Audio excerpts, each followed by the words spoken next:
Good morning everyone. सर्वप्रथम आयुर्वेदाचे आद्य देवता भगवान धन्वंतरीला वंदन करूया. यो विश्वं विदधाति पाति सततम संहारयत तंजसा सृष्ट्वा दिव्यमहोषधींश विविधान दूरीकरोत्यामयान बिभ्रान्नो अंजलिना चकास्ति भुवने पीयूष पूर्णं घटम तं धन्वन्तरि रूपमीश ममलम वंदामहे श्रेयसे वंदामहे श्रेयसे वंदामहे श्रेयसे. भगवान धन्वंतरीला वंदन करून आपण आजच्या लेक्चरला सुरुवात केली आहे.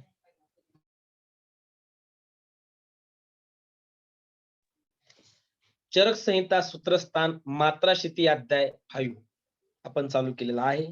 त्यामध्ये आपण काल श्लोक नंबर 24 पर्यंत आपण आलेलो आहोत. आज आपण पुढील पाठ बघणार आहोत. काल आपण अभ्यास करत असताना आहार और अग्निबल, आहार विमर्श याचा आपण अभ्यास केला. आहार मात्रा किती घ्यावी याचा आपण अभ्यास केला. त्याचबरोबर लघुद्रव्य म्हणजे काय, गुरुद्रव्य म्हणजे काय याचा आपण अभ्यास केला. त्याच्यानंतर निरंतर सेवनी आहार द्रव्य याचाही आपण अभ्यास केलेला आहे की निरंतर कोणत्या गोष्टी आपण सेवन करू शकतो, ज्यामध्ये जसं पाहिला पण षष्टिक शाली मुद्गांश श्लोक नंबर 11 षष्टिक शाली मुद्गांश सैंधव आमलक यवान अंतरिक्षम पय सर्पी जांगल मधुच्या अभ्यास नित्य सेवनीय आहार द्रव्य क्या खाना चाहिए, अब डेली खा सकते हैं. तो षष्टिक शाली, मुद्ग, सैंधव, आमलकी, यव, अंतरिक्ष पय, सर्पी, जांगल, मधूचा अभ्यास आहे. त्याच्यानंतर आपण स्वस्थ वृत्त संबंधी वर्णन त्या ठिकाणी पाहिलं. त्याच्यानंतर अंजनाचं वर्णन आपण पाहिलं. श्लोक नंबर 15 अंजनाचे 2 प्रकार आपण पाहिले, सुविरांजन, रसांजन. सुविरांजन आपण जे नित्य सुविरांजन त्या ठिकाणी करू शकतो. रसांजन आचार्य चरकाचार्य म्हणतात पंचरात्रे अष्टरात्रे, 5व्या दिवशी किंवा 5 किंवा 8व्या दिवशी आपण रसांजन करू शकतो. चक्षुष तेजोमयम तस्यम विशेष श्लेष्मलो भयम. डोळे हे तेज महाभूतदिक्याचे आहेत, त्यांना कफापासून भीती असते, म्हणून त्या ठिकाणी रसांजन हे तीक्ष्णांजन आहे हे त्यांनी सांगितलेलं आहे. त्या ठिकाणी देऊ शकता आणि डोळे शुद्ध करू शकता. परंतु या ठिकाणी सांगत असताना दिन में अंजन निषेध बताया आहे. जे तीक्ष्णांजन आहे ते जर तुम्ही दिवसा दिलं आणि त्यानंतर सूर्यप्रकाशाकडे समजा आपल्या डोळ्यात आपण सूर्यप्रकाशाकडे जर बघितलं तर डोळ्यांना त्या ठिकाणी दुबली हुई दृष्टि सूर्य का प्रकाश लगने से कष्ट का अनुभव करती है, इसलिए जल निकालने के लिए श्राव्य अंजन का प्रयोग होता है, उसे निश्चित रूप से रात में ही लगाना चाहिए. ये तीक्ष्णांजन है. नेत्रों में कफनाशक तीक्ष्णांजनों का प्रयोग दिन में नहीं करना चाहिए, क्योंकि विरेचन से दुर्बल हुई दृष्टि सूर्य का प्रकाश लगने से कष्ट का अनुभव करती, इसलिए. और आचार्य चरकाचार्य बताते हैं 16 श्लोक नंबर में चक्षुस्तेजोमयम तस्य विशेष श्लेष्मलो भयम ततः श्लेष्म हरम कर्म हितम दृष्टे प्रसादनम. जर डोळ्यांना कफापासून भीती असेल तर तुम्ही काय करा, श्लेष्म हरम कर्म हितम दृष्ट प्रसादन, ते डोळ्यासाठी हितकारक आहे.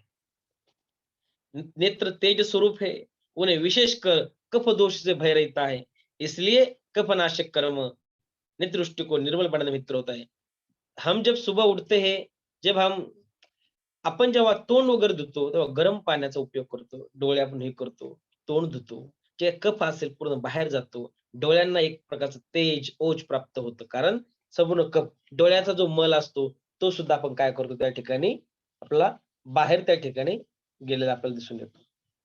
अशा प्रकारे या ठिकाणी अंजनाचं वर्णन आपण त्या ठिकाणी पाहिलं. अंजन से दृष्टी प्रसादन वगैरे भरपूर माहिती घेतली आणि आपण धूमवर्तिका त्या ठिकाणी पाहिली. आपण आता बघणार आहोत श्लोक नंबर 25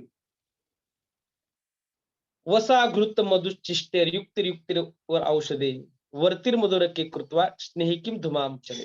आता धूमपान जे आहे 3 प्रकारचं आहे. प्रायोगिक, स्नेहिक, वैरेचनिक. धूमपान करायला सांगितलं. अंजनाचं पश्चात्कर्म धूमपान सांगितलेलं आहे. आणि धूमपान करत असताना जी काही आता धूम्रपान आपण बिडी बघतो, सिगारेट बघतो, हे जे आकार आहे त्याच आकाराची धूम वरती केली जाते आणि त्याने धूमपान केलं जातं. मग ती धूमवृत्ती कशी असावी? स्नेहिकी असेल तर कोणते द्रव्य वापरणार? प्रायोगिक असेल तर कोणतं द्रव्य वापरणार? वैरेचनिक वैरेचनिक असेल तर कोणतं द्रव्य वापरणार? याचा अभ्यास या ठिकाणी दिलेला आहे. तर बघा, वसादी स्नेहिक धूमवर्ती. वसा, घी, वसा, घृत, मधु, उच्छिष्ट, युक्तेर्युक्तेर्वर औषधे, वर्तिर्मधुरके कृत्वा स्नेहिकीं धूमम आचरे. वसा म्हणजे चरबी, घी, मोम तथा मधुरस्कंद में पठित जीवक, ऋषभक आदि श्रेष्ठ औषधियों द्वारा युक्त युक्त ढंग से पूर्व की विधि से स्नेही की वर्ती का निर्माण कर स्नेहार्थ धूमपान करना चाहिए. आता ज्या ठिकाणी रुक्षता आहे त्या ठिकाणी स्नेहिक धूमपानाचा तुम्ही उपयोग करणार आहात. ज्या ठिकाणी वात प्रकृती आहे त्या ठिकाणी स्नेहिक धूमपानाचा उपयोग तुम्ही त्या ठिकाणी करणार आहात. ज्या ठिकाणी दुर्बल व्यक्ती आहे त्या ठिकाणी स्नेहिक धूमपानाचा उपयोग तुम्ही त्या ठिकाणी करणार आहात. म्हणून वात दोषासाठी विशेषतः आपण स्नेहिक धूमपान वापरू शकतो. नाईस टू नो आहे. पुढे श्लोक नंबर 26. श्वेतादी शिरोवेरेचनिक धूम. श्वेता ज्योतिष्मती चैव हरितालम मनशिला गंधाश्च गुरुपत्राद्या धूमम मूर्धविरेचने अपराजिता मालकांगने हरताल मनशिला अगर तेजपात तेज तेजपात आदि गंध वर्ग की औषधियों से पूर्वोक्त विधि से निर्मित वर्तिका शिरोविरेचनार्थ प्रयोग करना चाहिए. शिरोवैरेचनिक धूम बताया है. श्लोक नंबर धूमपान से लाभ क्या है? अभी हमने यह वसादी स्नेक धूमवर्ती बताई है, उसके आगे और श्वेतादि शिरोवैशिक धूम बताया है. धूमपान से लाभ क्या है वो यहाँ दिया है, देख लीजिए. गौरव शिरस शूलम पिनसार्धव भेदको कर्णाक्षशूलम का सस्य हिक्का श्वासोगल ग्रह दंत द्रौबल्यमस्राव श्रोत्रघानाक्षि दोषजन पोतिघ्राणस्य गंधस्य दंतशूलम रोचक हनुमन्याग्रह कंडु क्रिमये पांडुता मुखे श्लेष्म प्रस्यको वैश्वर्य गल शून्योपजीविका खालित्यम पिंजरत्वम च केशनाम पतनम तथा शौतुश्चातितंद्रा च बुद्धिर्मुहति निद्रता धूमपानात् प्रशाम्यन्ति बलं भवति चाधिकम् शिरोरुकपालानां इंद्रियाणां स्वरस्य च न च वातकफात्मानो बलिनोऽप्यौर्ध्वचतुर्जां धूमवक्त्रपानस्य व्याधेषु शिरोगताः.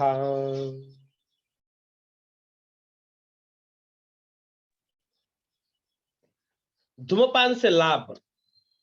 धूमपान करने से, आता या ठिकाणी लक्षात घ्या, धूमपान आपण जे घेणार आहोत, जसं आपण वमनानंतर धूमपान देतो, काय सांगतो आपण पेशंटला? मुखाने धूम घ्या, मुखाने सोडा. डाव्या नाकपुडीने धूमपान घ्या, मुखाने सोडा. उजव्या नाकपुडीने धूम घ्या, मुखाने सोडा. म्हणजे मुखाने सोडायला सांगितलेला आहे. हा जो धूम आहे हा कसा आहे? उष्ण आहे. ही वाफ आहे एक प्रकारची. उष्ण तीक्ष्ण गुणामुळे काय होणार आहे? कफ विलयन होणार आहे. आणि कफ विलयन झाल्यामुळे कफाची जी काही लक्षणं आहेत, कफवृद्धी, श्लेष्म अग्निसदनम प्रसे कालस्य गौरवम श्वेत्य शैत्यश्लथांगत्व श्वासकासाती निद्रता. कफामुळे ज्या ज्या गोष्टीमुळे जडता आलेली आहे आणि त्याच्यामध्ये उष्ण गुण आहे आणि उष्ण गुण हा कफावरही काम करतो आणि वातावरही काम करतो. वाताचा गुण शीत आहे आणि कफाचाही गुण शीत आहे. वाताशिवाय वेदना नाही आणि कफाशिवाय जडता नाही. मग आता या ठिकाणी काय सुरुवातीला सांगितलंय? गौरवम शिरस शूलम पिनसार्धव भेदको. जेवढे वातव्याधी असतील ऊर्ध्वजितृगत विकारेशु विशेषात नस्य जे आहे या वरील विकारावर धूमपान काम करणार आहे. धूमपान तुम्ही स्थानिक धूमपान घेतले आणि पूर्ण शरीरावर काम करेल असं होणार नाही. पण ऊर्ध्वजितृगत जे आहे, गौरवम शिरस शूलम पिनसार्धव भेदको, परीक्षेमध्ये प्रश्न काही जरी पडला, लॉजिक लावायची, म्हणजे डोकं लक्षात ठेवा, लॉजिक लावता आलं पाहिजे की कसं असेल. म्हणून बेसिक कन्सेप्ट आपण क्लिअर करत पुढे चाललोय. तर गौरवता असेल, डोकं जड पडलेला आहे, शिरशूल असेल तर वातादृते नास्ती ऊर्जा आणि वाताचा गुण शीत आहे. त्या ठिकाणी तुम्ही स्नेहिक धूमपान करू शकता. शिरशूल पिनस अर्धव भेदको, शिरका दर्द पिनस अर्धा भेदक, आधा शिशी म्हणजे अर्ध डोकं दुखणे असेल. आणि वेदना आहेत, वात आहे. जिथे वेदना आहे तिथे वात आहे, त्यात शीतगुण आहे. शीताच्या विरुद्ध उष्णगुण धूमपानामध्ये आहे. सिंपल. कर्णाक्ष शूलम कास, हिक्का, श्वास, गलग्र, हिक्का श्वास. दंत द्रौबल्यमास्त्राव, श्रोत्र घार घाण अक्षदोषच. दांतों की दुर्बलता, कान, नाक, आंख से दोषजन्य पानी बहना, नाक से दुर्गंध, दंतशूल, अरुचि, अनुग्रह, मन्यास्तंभ, कंडू, कृमि, चेहरे का पीला पड़ना, मुख से कफ निकलते रहना, पुति घ्राणस्य गंधस्य, दंतशूलम अरोचक, हनुमन्याग्रह, कंडू, क्रिमय, पांडुता मुखे, श्लेष्म प्रसेक वैश्वर्य, गलशुंड उपजिह्विका, खालित्य. आता या ठिकाणी खालित्यला पण तुम्ही आता ज्यांचे केस गळतात त्यांना सुद्धा सांगितलेलं आहे. खालित्य सुद्धा धूमपानाने कमी होईल असं म्हटलेलं आहे. कोणतं दिलं पाहिजे रिसर्च केला पाहिजे. खालित्यम पिंजरत्वमचे केशनम पतनम तथा शवथुश्च अतितंद्राचे बुद्धिर्मोह अतिनिद्रता कफाचं म्हणजे कफाची लक्षण आणि वाताची लक्षणं या ठिकाणी कमी होणार आहे. धूमपानात प्रशाम्यंती बलम भवतीच्या अधिकम शिरोरुक कपालानाम इंद्रियानाम सोरस्य च नचवात कफात मनो बलिनोप्योरुजा. मुख द्वारा धूमपान करने से जत्रु के ऊपरी भाग में होने वाले रोग, विशेषकर सिर में होने वाले वात कफजन्य रोग अधिक प्रबल नहीं होते. नच वात कफात्मनो बलिनोप्योर्दो जत्रुजा धूमवक्त्र पानस्य व्याधेषु शुरुकता. या ठिकाणी धूमपानाचे लाभ सांगितलेले आहे.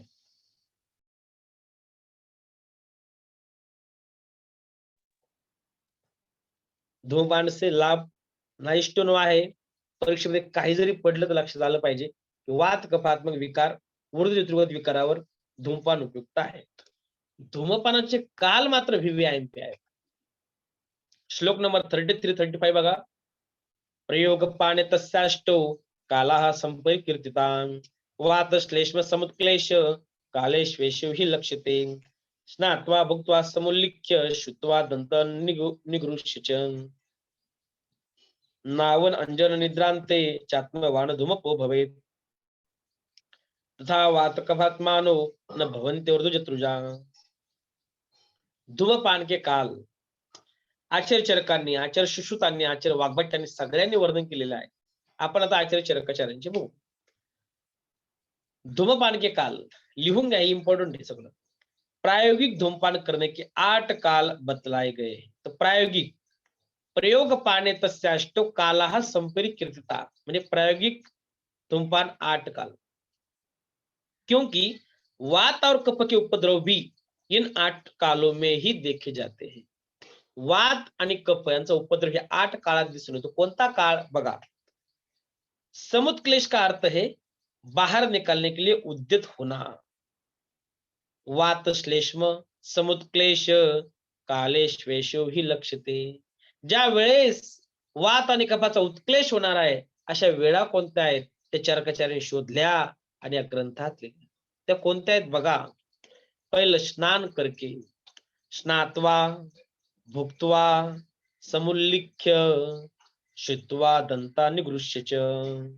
स्नान करके धूमपान करना है, स्नान करने के बाद, भोजन करके, वमन करने के बाद, छींक आने पर दातुन या मंजन करके, नस से लेकर अंजन लगाकर और सोकर जगने पर धूमपान करना चाहिए. स्नात्वा, भुक्त्वा, समुल्लिख्य, श्रुत्वा दंता निगृह्य च नावनांजन निद्रांते चात्मवान धूमपो भवेत्. स्नान केल्यानंतर आपण आंघोळ करतो, कफवृद्धी होते असं त्यांचं म्हणणं आहे. कफोत्क्लेश, वात श्लेष्म समुत्क्लेश कालेष्वेषु हि लक्ष्यते. तर त्यावेळेस तुम्ही धूमपान करा असं म्हटलेलं. भोजन करके, भोजनानंतर पहिलं काय होत असेल तर पहिली कफवृद्धी होते, नंतर पित्त, नंतर वात. वमन करने के बाद आपण तर धूमपान करतोच, कारण जो काही श्लेष्म भाग राहिलेला असतो नासा प्रदेशी, गल प्रदेश चिकटलेला तो कमी होतो. शिंक आने पर, शिंक आल्यानंतर आपला पूर्ण शिंकतो आपण त्यावेळेस काही कफ बाहेर येत असतो, त्यावेळेस तो कफ सुद्धा कमी झाला पाहिजे. दातून मंजन करके जो काही उर्वरित कफ असेल आपण तो करतो, सगळं कफ बाहेर काढतो, पण जे काही राहिलं असेल तर धूमपान करा. नस से लेकर नस से का पश्चात में धूमपान बताया है. अंजन लगाकर आपण पाहिलं अंजनाचं पश्चात कर्म धूमपान आहे. और निद्रा झोपेतून उठल्यानंतर कफवृद्धी होते. झोपला म्हणजे कफ वाढूनच आला. लक्षात ठेवा. दिवसा झोपणारे तर सगळ्यात घातक. रात्री झोपलं तर ठीक आहे. ठीक आहे म्हणजे झोपायलाच पाहिजे. तर दिवसा कधीही झोपू नये. तर सोकर जगने पर धूमपान करना चाहिए. इन अवसरों पर धूमपान करने से जत्रु के ऊपर के भाग में होने वाले वातज कफज अथवा वात कफज रोग नहीं होते. तथा वात कफात्मानो न भवंते ऊर्ध्व जत्रुजा. बस लक्षात ठेवा, यातले काळ महत्वाचे आहेत. पुढे पुढे बघा.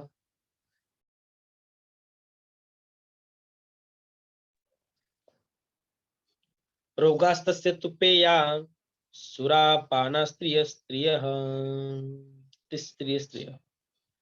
धूमपान करने वाले व्यक्ति को एक काल में 9 अपान करने चाहिए.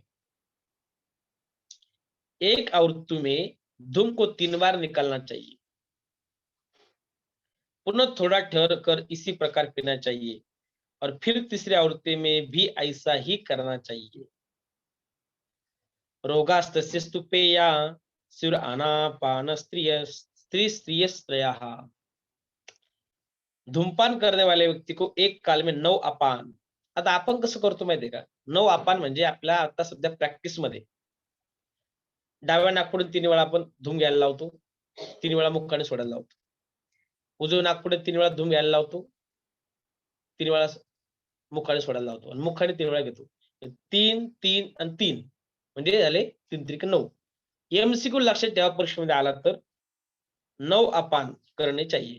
इथे पुढे काय दिले? एक आवृत्ति में धूम को 3 बार निकालना चाहिए. तर 3 बार निकालना चाहिए. एक आवृत्ती म्हणजे काय? एकदाच घ्यायचं का?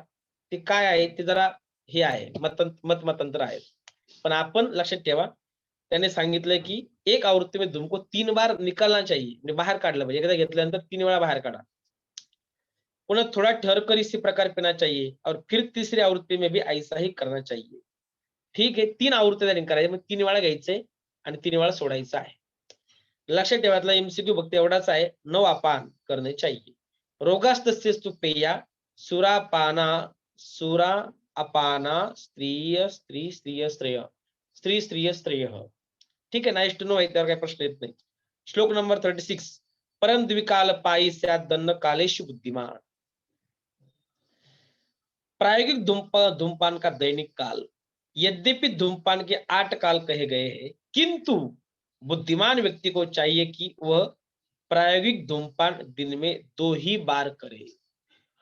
अंडरलाइन करा. परम द्विकाल पायी स्यात् दन्न कालेषु बुद्धिमान. आता 8 काल सांगितलेला आहे, किंतु बुद्धिमान व्यक्ति को चाहिए कि वह प्रायोगिक धूमपान दिन में 2 ही बार करे.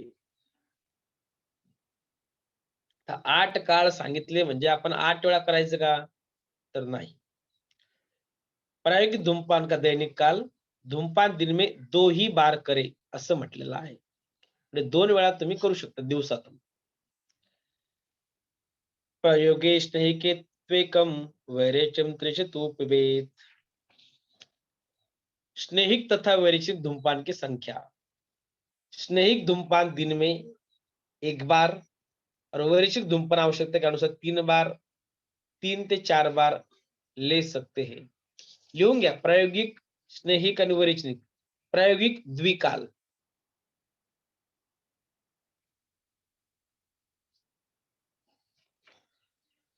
स्नेहिक 1 बार, वैरेचनिक वैरेचम त्रिचतु पिबेत 3 ते 4 वेळा. सम्यक धूमपान का लक्षण. हृत्कंठेंद्रिय संशुद्धिर्लघुत्वम शिरस क्षमः. यथेरितानाम दोषानाम सम्यक पित्तश लक्षणम हृदय कंठ और ज्ञानेंद्रियों की शुद्धि, शिर का हल्का होना तथा जो दोष बड़े हुए हो उनका शांत हो जाना। एक ठीक ठीक धूम्रपान करने के लक्षण है। हृदय कंठ और ज्ञानेंद्रिय की शुद्धि, पंच ज्ञानेंद्रिय से भी ऊपर ही है हमारे। शिर का हल्का होना, गौरवता कमी होती, तो जो दोष बड़े हुए हैं उनका शांत होना।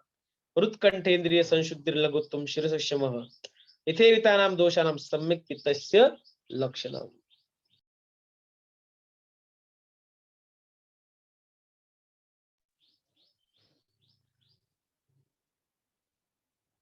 श्लोक नंबर 33 आपला 38।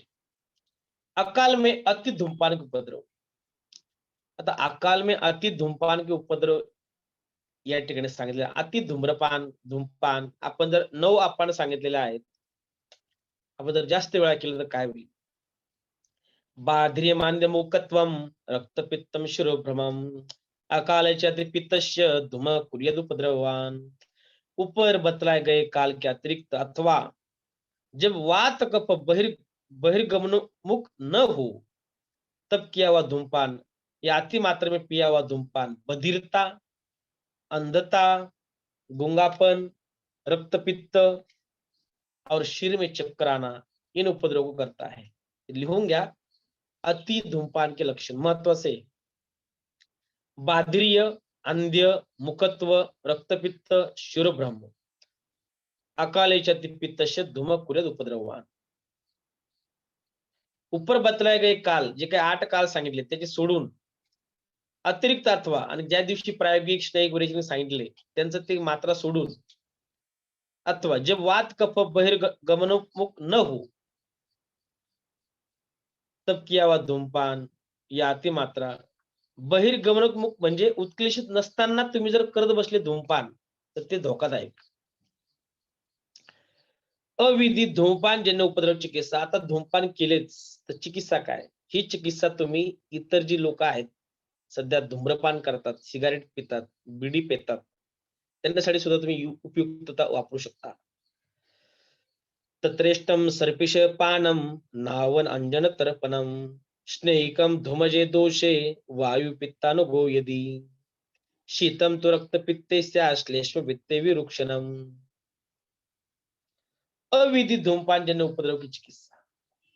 धूम से होने वाले उपद्रव में यदि वायु प्रधान रूप से और पित्त उसके अनुबंध रूप में प्रकोपित हो, धूम से होने वाले उपद्रव में यदि वायु प्रधान रूप से और पित्त उसके अनुबंध रूप में प्रकोपित हो तो स्निग्ध द्रव्य से सिद्ध किए हुए घृत का पान तथा स्नेहयुक्त नस्य, अंजन और तर्पण करना चाहिए। रक्तपित्त रोग होने पर शीत द्रव्य से सिद्ध घृत का पान, नस्य, अंजन और तर्पण करना चाहिए और कफ पित्त विकार हो तो रुक्ष क्रिया करनी चाहिए। यांनी वात आणि पित्त यांच्या संदर्भात घृतपान सांगितलेलं आहे आणि स्नेहयुक्त नस्य, अंजन, तर्पण सांगितले। रक्तपित्त सेकंड, रक्तपित्त असेल तर त्याने घृत का पान, नस्य, अंजन और तर्पण सांगितलेलं आहे आणि कफपित्त असेल तर त्याने रुक्ष क्रिया करण्यासाठी त्या ठिकाणी सांगितलेलं आहे। नाईस टू नो आहे, परंतु लक्षात घ्या जे काही डेली ज्यांना व्यसन आहे सिगारेट किंवा बिडी आपले येतात त्यांना नस्य ट्रीटमेंट आपण केलीच पाहिजे।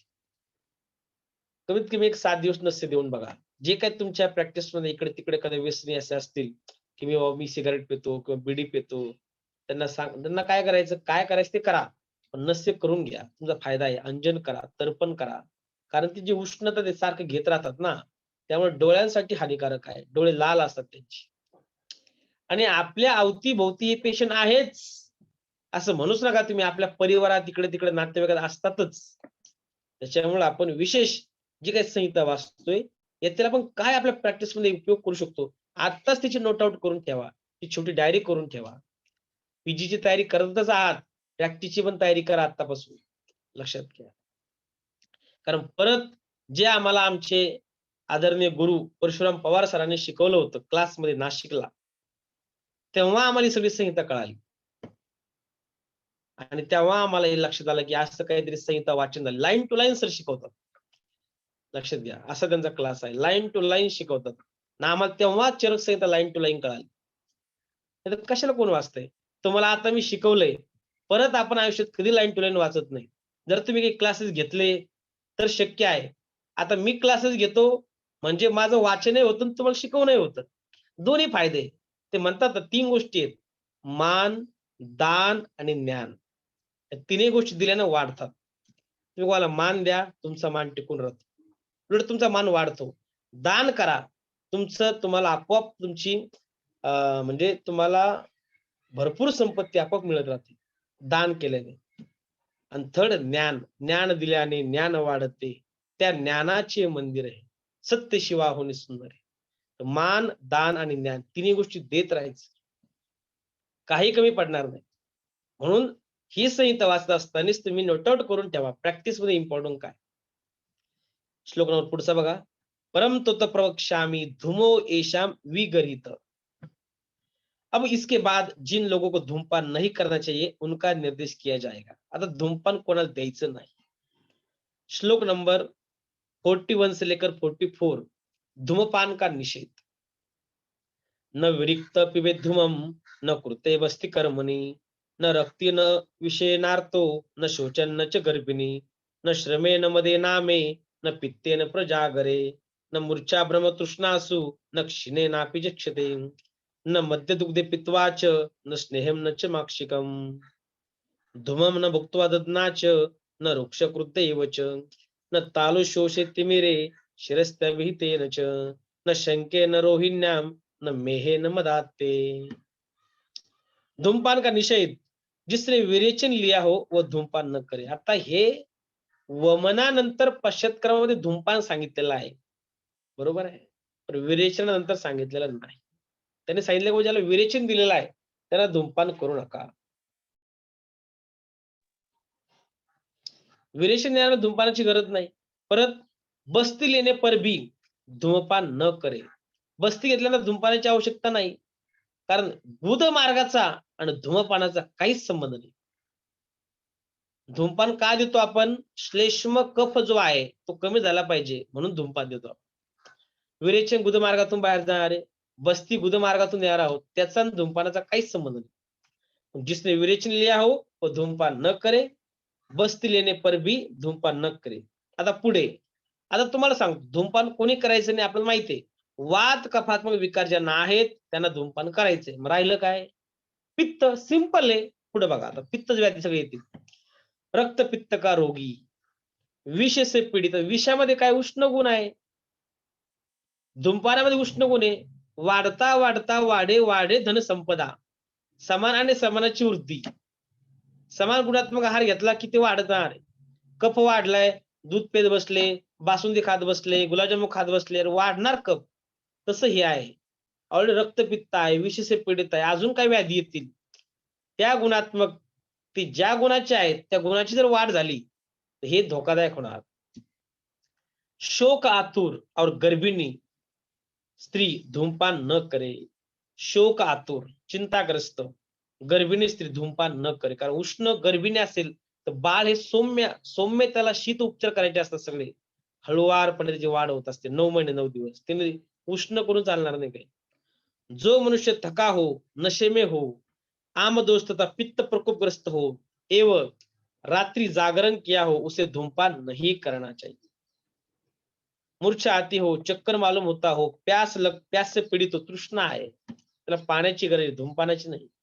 तृष्णा से पीडित हो, शरीर क्षीण हो गया हो, घाव लगा हो, इन परिस्थितियों में धूमपान निषिद्ध है.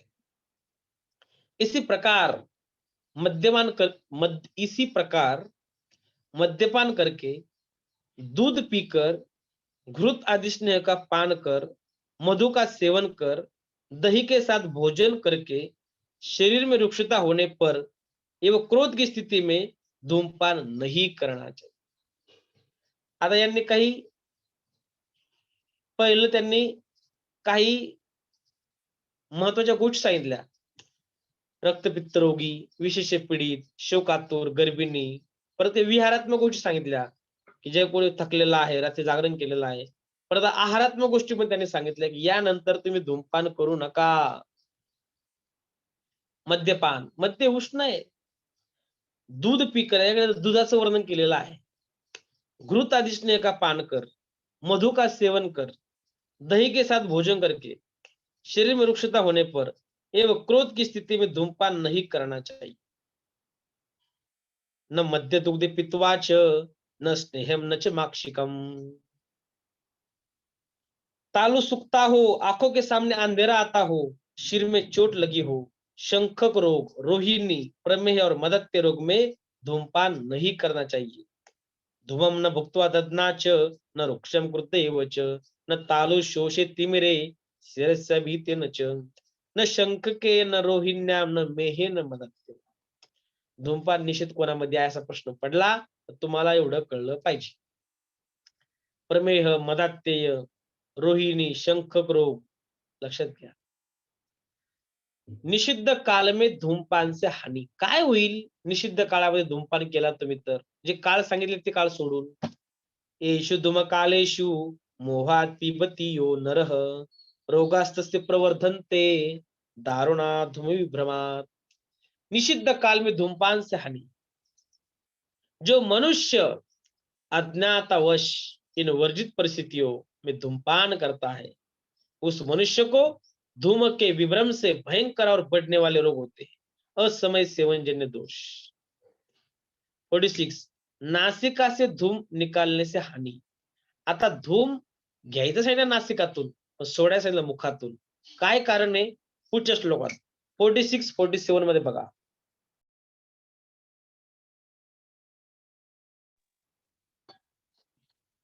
धूमयोग्य पिबेत दोषे शिरोघ्राणाक्षि संश्रये घ्राणेनास्येन कंठस्थे मुखेन घ्राणपो वमेत् अस्येन धूमकवलान् पिबन् घ्राणेन नो उद्वमेत् प्रतिलोमं गतो हि आशु धूमो हिंसादि चक्षुषी. नासिका से धूम निकालने से हानि. शीर, नासिका, शीर, नासिका तथा नेत्र में विकार हो और धूम पीने योग्य पुरुष हो तो उसे नासिका से धूमपान करना चाहिए. आता याने नासिकाने आता या ठिकाणी दोन गोष्टी लक्षात घ्या.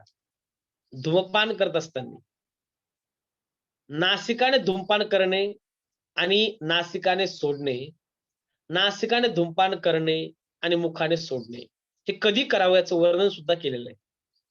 जर तुम्हाला दोष उत्क्लेशित झालेले असतील तर धूमपान कधी करावं, म्हणजे नासाने करावं का मुखाने करायचं वर्णन आलेलं आहे.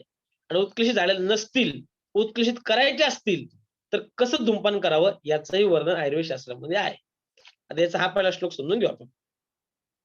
शीर, नासिका तथा नेत्र में विकार हो और धूम पीने योग्य पुरुष हो तो उसे नासिका से धूमपान करना चाहिए. यदि कंठगत विकार हो तो उसे मुख से धूमपान पीना चाहिए. यह ध्यान रहे कि नासिका द्वारा धूम करने वाला पुरुष मुख से ही धुआं निकाले.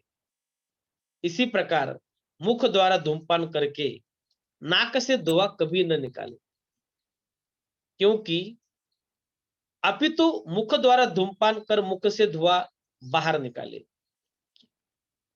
मुख द्वारा धूमपान करके नाक से धुआं कभी भी न निकाले, क्योंकि प्रतिलोम मार्ग में गया हुआ धूम आंखों को अत्यंत हानि पहुंचाता या नष्ट कर देता है. या ठिकाणी अंडरलाईन करा. प्रतिलोमम गतम या शो धूम हिंसाद्य चक्षुषी. डोळ्यांसाठी हानिकारक सांगितलेला. लक्षात घ्या, डोळ्यांसाठी हानिकारक सांगितलेला आहे.